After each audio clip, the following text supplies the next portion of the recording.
Good evening, everybody. We have with us Mr. Gambhir, who is the Pro Vice Chancellor of Manav International University. I would like to welcome him on FUCCHA.in. Today we would introduce and our subject will be quality of education, quality of education in India. But before that, I would like to share a brief about his profile. Mr. Victor started as did his engineering in mechanical stream from the reputed Thapar Institute in Patiala. This was in 1982. This was followed by an MTech from Punjab Engineering College, Chandigarh in 94. And having worked on several engineering projects, he was, in fact, his last assignment was the Bombay-Pune pipeline project. And post that, he started his academic stint. This was in the Department of Education, Haryana, 1986. Initially as workshop superintendent, then in 91 as deputy director in Directorate of Technical Education, where he was promoted as the joint director in 97.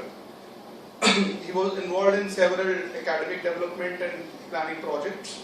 He also executed two World Bank projects, one being development of technician institute education in Polytechnic, and the other one being technical education quality improvement process in engineering colleges and universities. In the year 2006, Mr. Victor took VRS and then joined Manav as Director Planning. In 2008, he became the Pro VC of MRIU. He is also the member of American Society for Mechanical Engineers, American Society of Quality. He is a fellow of Institution of Engineers, India, and immediate president of Haryana State, and life member of Indian Society for Technical Education. So this was a brief about him. We'll start with the interview. I'll start with something that our Prime Minister, something that our Prime Minister has got to say about the quality of education in India. So my first question to you is, in the year 2007, our Honorable Prime Minister, Mr. Manmohan Singh, has said that our university system is in many parts in a state of disrepair. In almost half the districts in the country, higher education enrollments are abysmally low. Almost 2/3 of our universities and 90% of our colleges are rated as below average on quality parameters. So the above statement made by the Prime Minister has shaken the faith of the common man in our education system. What do you think has actually gone wrong? The Indian modern education system has a legacy of British, and the model which was developed by Lord Macaulay, that ultimately prevailed in India. That model was basically for providing subordinates to the British system. Unfortunately, we couldn't keep pace with the modern developments in education systems. Specifically, Macaulay system was more or less same as that was prevalent in British at that point of time. But education system in USA or Europe, they went for a sea change in 50s and 60s. Unfortunately, we couldn't adopt or inculcate those kind of changes, and we therefore stand where we were around 60-70 years ago. So that is one of the reasons that we are not the best. We are not even among us the top best. So then to add to this, in 2009 there was this selected Indian children with Himachal Pradesh and Tamil Nadu chosen as representative states, took a test called PISA, PISA, Program for International Student Assessment. This is for our audience to know. And our country ranked 73 out of 74 nations, trailing just above Kyrgyzstan. The PISA is a worldwide assessment. I want to tell this to my audience. The PISA is a worldwide assessment conducted by the Organization for Economic Cooperation and Development, OECD, in member and non-member nations of 15-year-old school students' performances in math, science and reading. The 2009 PISA rankings were topped by China, just to share with everybody. The test was taken by children from Shanghai, and its outstanding performance has set a new standard of excellence for other cities in China as well as education systems worldwide. Why the big difference between India and our neighbors to the north? Actually, China has taken up education reforms and industry reforms structurally in last 3-4 decades. Almost China and India got independence more or less simultaneously. China rather got independent in 1948. We got independence in 1947. China was a solitary party, non-democratic communist government initially, but there were certain political reforms, and the communism in the old form went away and a new system came. After the new system came, they realized that they are the largest in numbers, and if they don't compete globally, they won't go anywhere. So there was a political will, there was resources which were put at the disposal of industrial development and education development, and they started improving. Unfortunately, what happened in India, if we look at the committees which are set up just after independence of India, 1948 Radhakrishnan Committee, I remember one recommendation was that we should spend 6% of GDP on education. Even we will look at today, our spend is less than 4%. So we have never reached the level which was envisaged by our policymakers in the 40s. China has taken a leap, and they realized at one point of time that without English, they will not have a global opportunity to expand. So around in the mid-80s, they decided to introduce English medium in China. Those batches have now passed out of professional colleges, and they are giving a huge competition to India. India has advantage of having English medium schools and English medium higher education system since almost you can say early 1800. That part we have lost. If you look at our non-resident Indians working in various countries, they are doing the best. We have maximum number of doctors in USA. We have got maximum number of scientists in NASA. We have highest number of people employed in Microsoft, Intel, IBM. There our people do well because of the environment which they get over there. Unfortunately, the environment we get in India, there we are not able to perform. Basically, it is the political system which has failed education. So you would say it is more because of policy? There is no political will to improve the education. Then do you think that with more foreign university participation in the education space, how far do you think we can, can the Indian education system go? And that is when we have failed to do anything in comparison to our counterparts in Singapore and Malaysia, because these days foreign collaborations are happening and a lot of things are happening. See, if we look at education rating, reputed education rating like Time Higher Education or ARWU, they are more or less the same. Amongst the top 500, we find only 2, 3, 4 Indian universities. One of the reasons that we don't find top place in those lists is that those rankings have very high premium for research and research output. One of our biggest weakness, of Indian education system is that we are very low in research. Say, a person getting Nobel Prize will get a very high premium and very high rating in a university.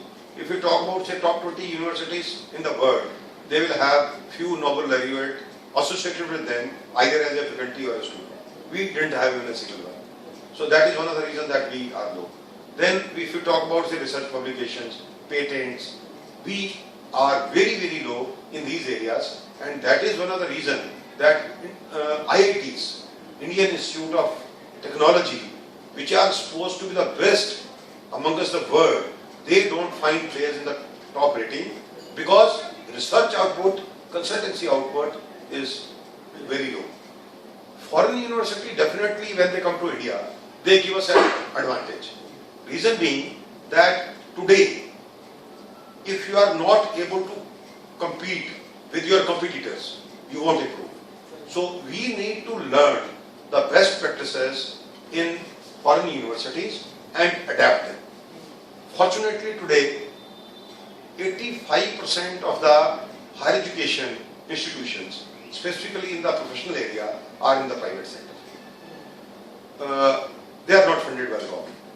They have some autonomy, but the control system in India, the regulatory system in India is such that it is not allowing the institution to progress. So when we talk about top 20 universities in the world, in the prime higher education list, almost all of them are private. Harvard, Stanford, Yale, MIT, Carnegie University, all of these are private universities. They are doing extremely well because they have more autonomy. If our regulatory system provides suitable autonomy to Indian institution, there is no reason that we will not do well.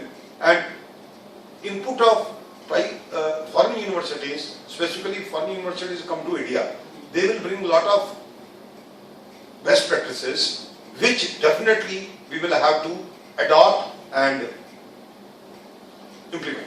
So you're saying that in future there will be a space where we'll have to compete against the best.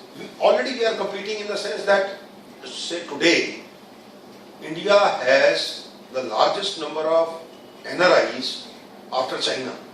Say roughly, as I understand correctly, NRI remittance in India last year was 125,000 crores. That is not a small amount. So we have large number of Indians which are settled abroad and they are doing well. So already we are competing with almost all developed countries globally. But within our own country we are not able to excel. So definitely when foreign universities come to India, they will bring lot of competition. And I mentioned something that was said by our Prime Minister lately, but something more recently from our Honorable President, Mr. Pranab Mukherjee, I would want to add here. Recently he said that the country's ancient education system had dominated the world for about 1800 years ago, from the 6th century BC, during which the ancient universities like Takshila, Nalanda, Vikramashila, Vallabhi, Somapura and Udantapuri were the seats of world-class education centers. And to add to this, I think this contrasts. He also added that right to education has become a reality. A lot of things have happened from that stage till today. Right to education has become a reality, but we have to now stress on the right education, he added. How important do you think is this statement, one? And what all needs to be done on the two pillars of higher education, like you mentioned? Teaching, I would want to add to the research. Teaching and research. Say, President of India is very right that Indian education system in almost 600 BC, we were the originator of university system. It is said that Takshila and Nalanda have students from more than 50 countries at that point of time. Modern education, if you talk about, the oldest university is approximately 700-year old, probably in Italy. So the university system which we had long back, it used to stress not only in engineering, medicine, astronomy, almost all scientific pursuits were covered at that point of time. Aryabhatta, even decimal system evolved in India. The concept of zero evolved in India. Vedic mathematics is supposed to be one of the most, you can say, the basis of knowledge of science. But unfortunately, during invasion of the Muslims and English,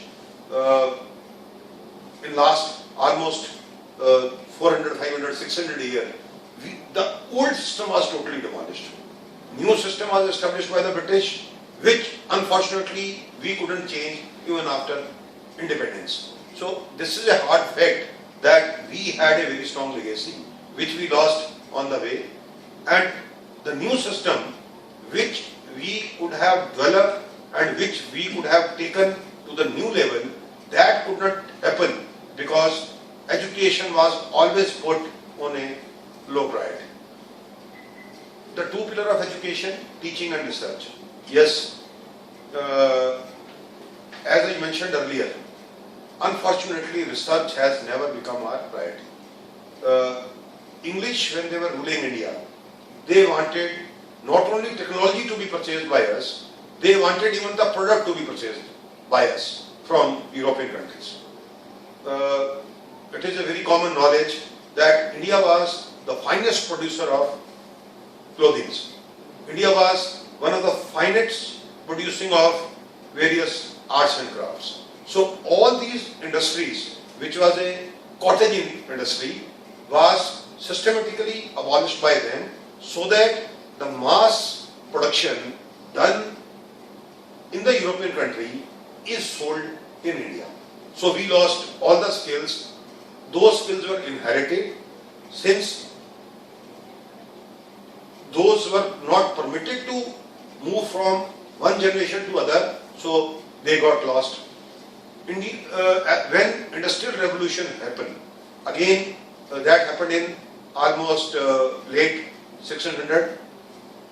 We were ruled by British at that point of time, so limited opportunities came to us, so we never reaped the benefit of Industrial Revolution, which benefited almost half of the world.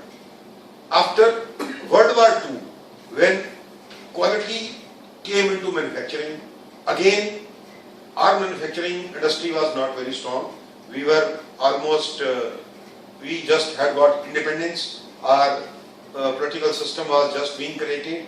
So, and the policy of the government at that point of time, having more reliance on public sector undertaking, although it has proved to be very good for the nation over a long term, but it delayed the privatization of not only industrial sector but also of the education sector. So today we have the largest number of young people who are there to have higher education or school education. Say, if we talk about, we have almost 600 million people below the age of 25 years, which means all of them should get the opportunity to go in for either in schools or in colleges or universities. We have, thanks to certain recent measures by World Bank like FUCCHA Abhiyan and such schemes, almost 90%, 80 to 90% of the kids in the age group of say 6 years to 14 years are able to get into the school. But the dropout rate is drastic. By the time they move to secondary education, our capacity comes down to around 40-45%. When we talk about higher education, post-secondary, today our gross enrollment ratio is approximately 17. That means out of 100 people in the age group of 17 to 24, only 17-18 persons can be given education. Rest of the people, even if they want to study, there is no opportunity. Primary education, definitely it was priority of the central government, it has come up. But higher education, still we are lagging behind. And a lot of expansion has started now, but the biggest hurdle in expansion is that we don't have the right quality of teachers as on today. Because of lack of education reforms, we are not able to produce teachers who are world class. It is a fact that some of the top Indian universities has very good Indian teacher. some of the deans of top universities like Kalor, MIT, they are Indians. They are doing wonders. But unfortunately, faculty within the country is not world class. Research, unfortunately, the industry is not putting investment in research. Still, we prefer to purchase the technology from the other countries. We are not doing indigenous research to have new product of our own. So, since research is not happening in industry, it is also not happening in India, in university system. If you look at, say, I take the case of Carnegie Mellon University, with whom we are interacting a lot. They are our partner in some of the programs, and we also are looking for some more meaningful relationship. They spend 1,500 crore per year on researching. Our Indian Institute of Technology, Delhi, total amount spent in last 50 years is almost the same. So the amount which we have spent on creating our best institution is equivalent to 1 year research investment in one university in US. So we can't expect that kind of research. Unfortunately, government never encouraged research in India, and private sector also didn't invest in research in India, and that is one of the reasons that we are not doing good on that front. So we need to invest in research, we need to work in research, and we need to produce some tangible output in research. Then only we will be able to compete with the global industry and global education institutions. So we've talked about the problem, and in our coming questions we'll also talk about the solution to this problem. And next question to you is, as a member of the American Society for Quality Education and your international experience, according to you, how is India placed on the international front in primary, secondary and higher education space respectively? I think some part of it has already been answered by you. And how are our Western counterparts better? Education, as we have discussed, primary when we talk about, unfortunately, a decision has been taken by the government some time back that there will not be a failure up to class 5. So a student will be promoted to next class up to class 5. This is the decision. And again, there are both sides. One angle was that if we fail the student at an early year, the person gets discouraged and the learning is not happening. Then there is a dropout also in case they fail. On the other side, what is happening that since nobody is failing, we are not able to control the output, quality output of these people. The PISA which you talked about, one of the main reasons of our low performance was that these students were promoted unchecked, say up to class 5th, and then only they started appearing for an examination system. Unfortunately, our education system is not practical. Say, in India, my feeling is that we always try to teach more. In the process, the students, they rot, they cram the things, spit it at the time of examination, and then forget it. We are not skill-centric, we are knowledge-centric. We try to give them as much knowledge as possible. Some of that is retained, most of that is lost. In case we would have shifted to skill-centric education, those skills would have never been lost. They would have been retained by the students. So, one of the reason of low performance in India is that we are not skill-centric. And solution lies in changing our education system in such a manner that our education is skill-centric and examination reforms are brought in such a manner that we test them for skills, not for the gratification which they have. Okay, then education at a very basic level is boring, probably because of the reason that you shared. And rote learning methodology further suppresses the desire to learn in our system of education. This has not only led to huge skill deficit like you just told, but a significant drop in percentage of students who want to take up careers higher through education to the next level. How can we overcome this situation? As just I discussed, dropout rates are primarily due to low capacity. Say in primary education we have capacity of 90%. In next level we have capacity of about 50-55%. So in any case 45% people have to drop because there is no opportunity. And higher education it comes down to say 17-18%. So in any case people have to drop. And now with the online learning programs, distance education program, e-learning program, there is an opportunity where we can use technology, we can leverage technology and create education system without physical infrastructure like buildings. Definitely we will need teachers. As far as rote learning is concerned, we need to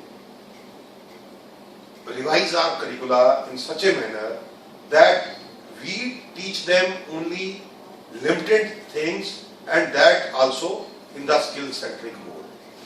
Say, end of the day, I want a person to perform as a technician, as a welder, as a mason, as an engineer, as a designer or as a manager.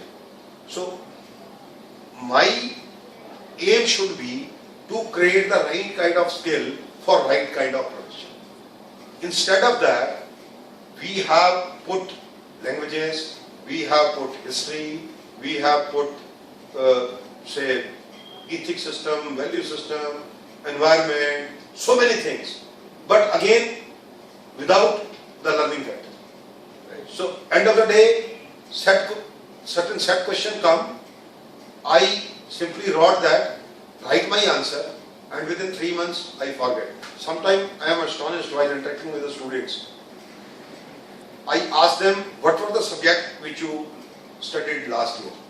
Many of them, they are not able to name the subjects. So let us forget about the skill which they have learned. So we need to improve our education system in such a manner that there is a limited learning, but it is skill-centric and it is in such a manner that whatever they learn, they retain that. And moreover, we need to create the capability to learn. Today what is happening that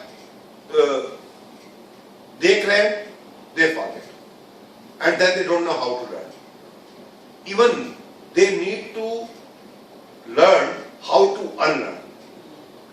They have studied a technology which has become obsolete after 5 years.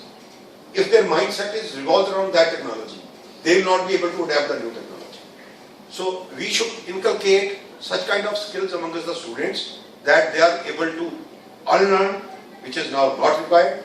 Then they need to create the capacity of learning to learn. It is not important. Say whatever I have, if I have, say, I have developed competency in a programming language, and that programming language has gone obsolete after 5 years. I need to understand and I need to learn a new programming language. So I must have the capacity to learn at my own. That I am out of the university, I am out of the school, I am in a profession. But I must have the capability, I must have the power to learn at my own. That kind of capacity, unfortunately, we are not able to. So what you're saying in a nutshell is that if at all levels in education, in our education system, there are not enough seats, there is not enough capacity, even if there are students who are willing to learn, or let us put it this way, who are willing to join the education system. I will say that access, there is a limited access. Equity, again there is a limited equity. And then there is a capability issue. Then there is a capability issue. Then there are issue of shortage of teachers. And all these things can be addressed in a systematic manner. Miracle can't happen. We can't say improve overnight and compete with the top universities within 2-3 years. But definitely if we have a roadmap of say around 10 years, definitely we can, we need to adopt a model like China.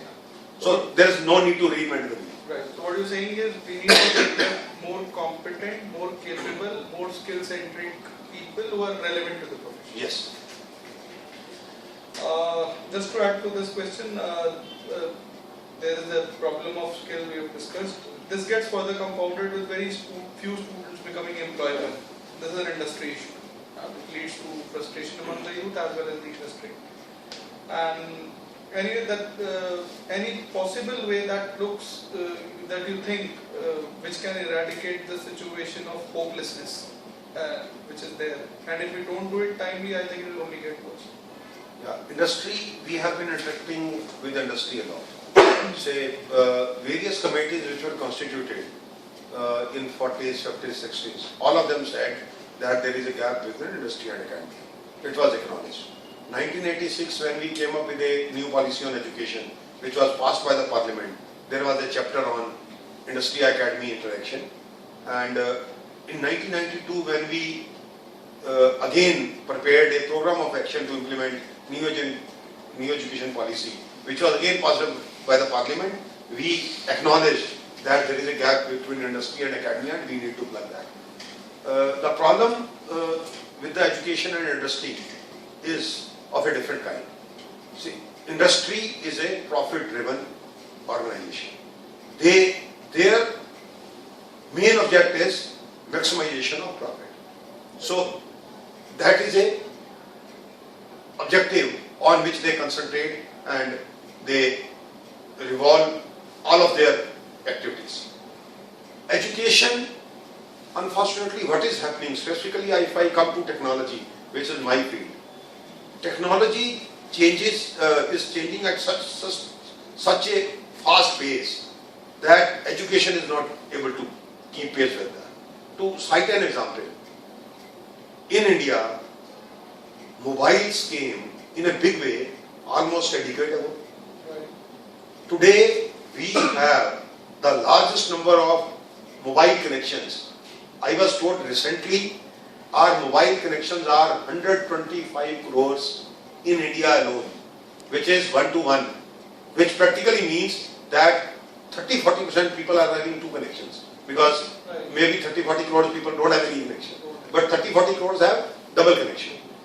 Even if the number are say exaggerated, so we have 100 crore plus mobile phone users in India.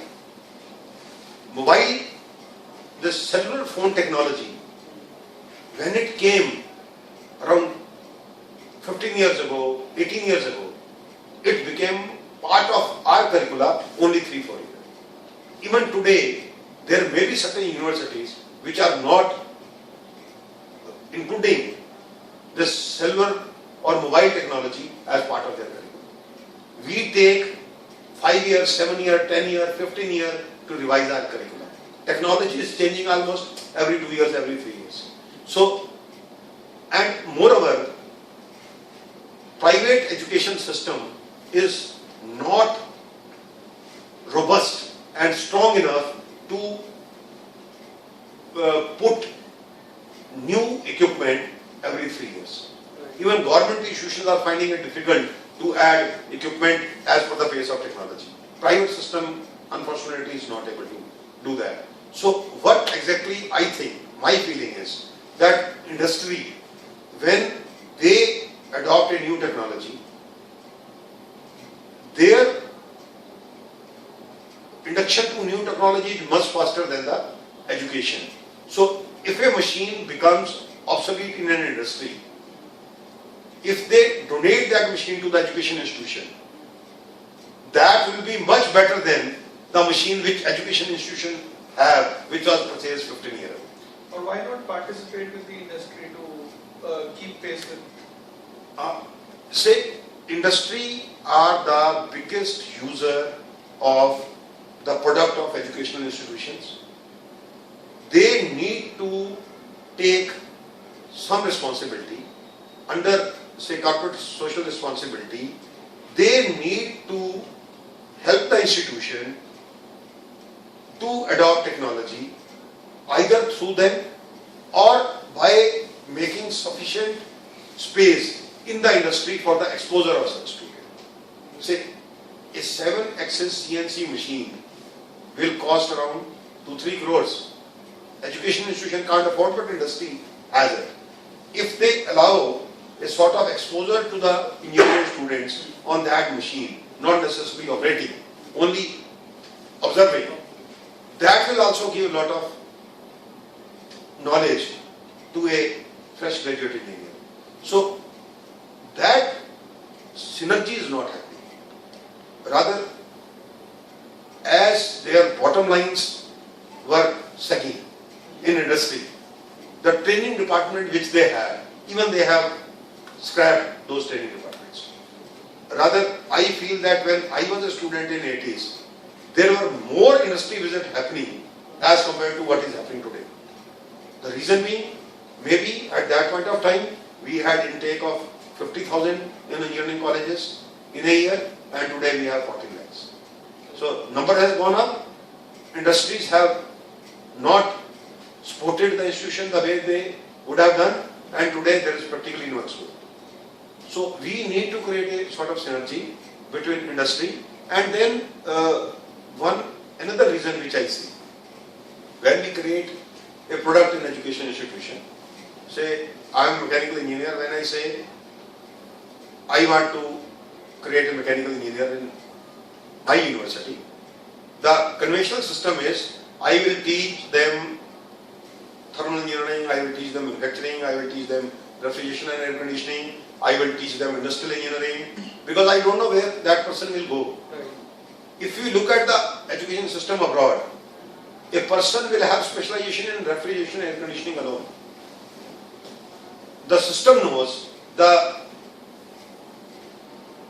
departments in the country, they exactly forecast the skill shortages in specific areas.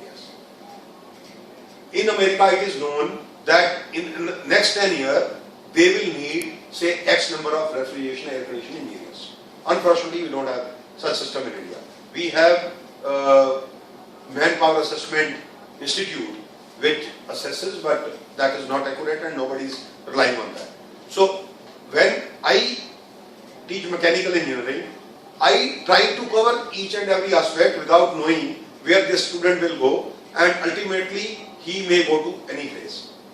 If we adopt focused approach, say if I am able to project that I need, say, X number of manufacturing engineers, manufacturing people, I need Y number of maintenance people, I need Z number people with robotics background, say P number with CAD/CAM, so, and I produce special manpower, focus in that area. Not only the skills will be better, and they will also get employed. But unfortunately, that is, we are having general education system. We don't have specialist education system. At all the levels. So we need to look at this problem also. We need to create more and more specialized programs rather than harping on general programs.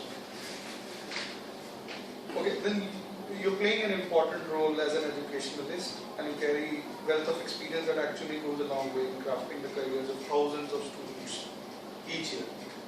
What is your message to these kids? So my message to the youth is today, first, know what is good for you, have a focus, have a commitment, and then be sure that where you want to go. Say, there is a famous Einstein equation, E is equal to mc square. I translate that equation in a different manner for the students for this purpose. I say, let us take E to be the excellence. So I again say this equation will apply. Excellence is equal to mc square. M stands for the manpower, C stands for character and another C stands for commitment. So we have mind power. There is no doubt Indians have proven their mind power through ages and in all situations. We have inherent character also. Value system is imbibed into our DNA. Although we are going astray to some extent due to westernization, but still we have character. The only place where we lack is the commitment. We don't have a focus. So if a student focuses on his or her mind power, character and commitment, there is no reason that they will not have excellence. And then towards the end, what all is Manav Rachna International University doing to improve the quality of education in the country? What kind of initiatives and practices are followed that ensure the right quality in education? So at Manav Rachna we have tried to address all the problems which we have discussed. Fortunately, the management has a very strong vision, and late Dr. O.P. Bhalla, who founded this institution, he had a very strong quest for quality, and we have imbibed quality in all of our processes. We have evolved our curricula in such a manner that it is more skill-centric than knowledge-centric. We simultaneously work on the communication skills, leadership skills, team building skills, along with the core skills. We give lot of stress on practicals. That is one of the reasons that good placements are happening in Manav Rachna, and we are able to compete with almost number of global players. Fortunately, we have foreign students from 14 countries, and we have around a good number of students from 26 states and union territories in Manav Rachna. So that is a sort of certification that Manav Rachna is known not only in the country but beyond the country also. So I feel still we have long way to go. Recently with American Society for Quality, we are adopting Malcolm Baldrige model for education in Manav Rachna, and we hope that very soon you will find Manav Rachna amongst the top, say, 500 institutions in the country. I would like to thank Victor sir for giving his very valuable time to help us enlighten and encourage the youth and all the FUCCHAs at FUCCHA.in. Thank you, sir. Thanks a lot. Thank you.